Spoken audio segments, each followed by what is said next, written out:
The hymn of the day for the second Sunday of Easter, our Western worship, is Jesus Keep Me Near the Cross.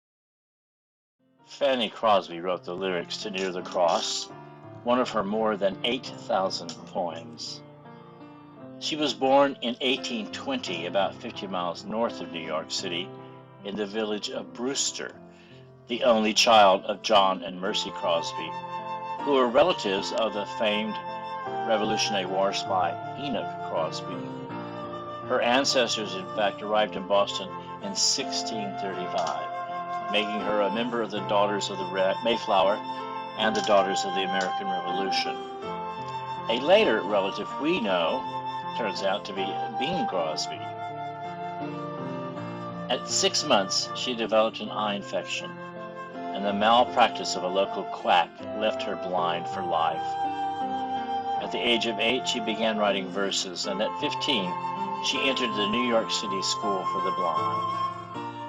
She began writing words for secular songs, and she earned significant royalties, particularly for her very popular song, Rosalie the Prairie Flower.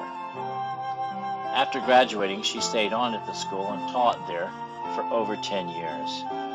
She was a strong advocate for the blind, being the first woman ever to speak in the United States Senate and appeared before joint houses of Congress where she recited these lines.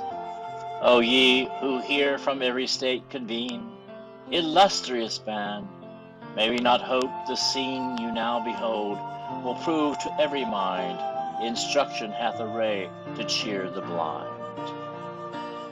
She actually sang her own compositions, accompanying herself on the piano in the music room of the White House for President Polk. Fanny was an ecumenical Christian, attending many different denominations.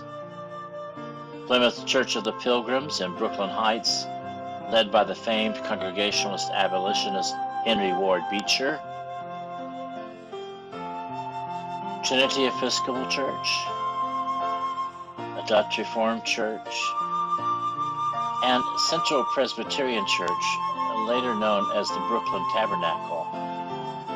But she proudly proclaimed that she was a member in good standing always at John Street Methodist Episcopal Church in Manhattan. When she was 40, composer William Bradbury, whom we know for He Leadeth Me, Just As I Am, Sweet Hour of Prayer, Savior Like a Shepherd Lead Us, My Hope is Built on Nothing Less, Bradbury convinced her to write her first hymn. She saw hymn writing then as God's call, and she was active until she was over 90 years, dying at the age of 95.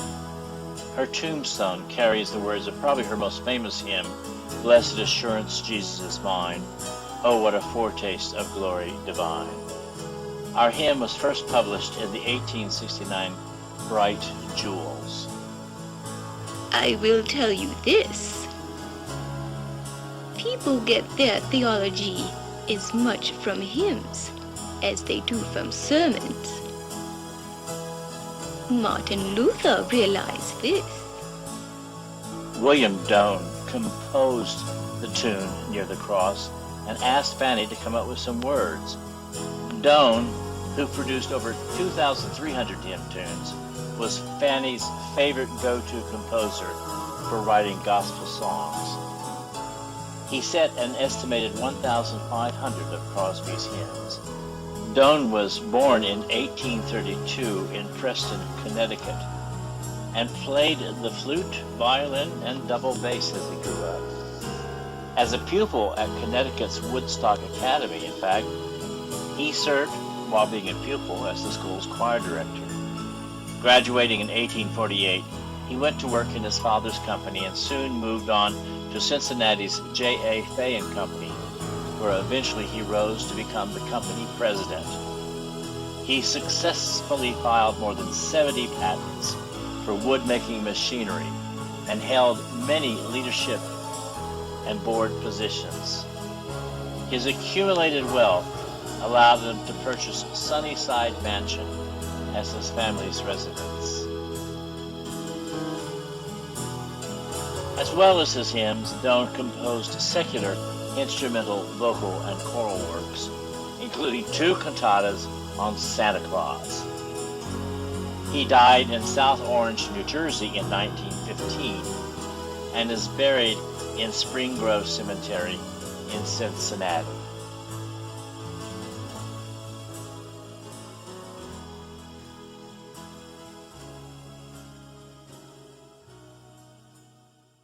Jesus, keep me near the cross, there a precious fountain, free to all a living stream, flows from Calvary's mountain. In the cross, be my glory ever, till my raptured soul shall find rest beyond the river.